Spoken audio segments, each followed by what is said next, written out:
ilalagay. Eto na po si Glenn. Naliligaw si Glenn sa paggawa ng kanyang tent. Sa harap nga to, alam ko eh. Dapat dito to eh. Glenn, anong comment mo? Wala lang, buntis ako eh. Delayed siya. Eto po sila Roy, pinakakulela at hindi pa rin naitatayo ang tent. Ilan silang gumagawa? 5 sila.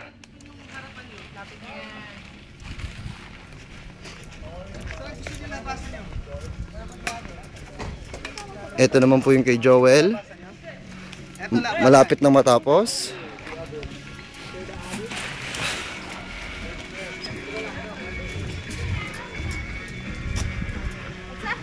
Meron po tayong nakikitang tent na maliit doon. At sa akin yun? Ang pangit. Lipat tayo. Sila Kads, hindi pa gawa ang tent. Kama pa lang ang nagagawa ni Kadjo. Oy, oy, oy. Oh, oh, shit. Oh,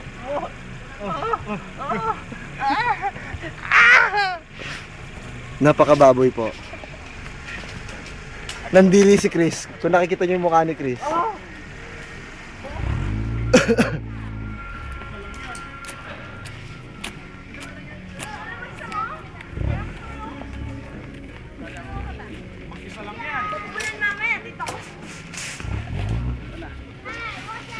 Kuya Joel, patulong naman. hindi ko ma-figure out yung Hindi namin maikli ma-figure out yung figure outin eh. Itong dalawang maikli, hindi ko lang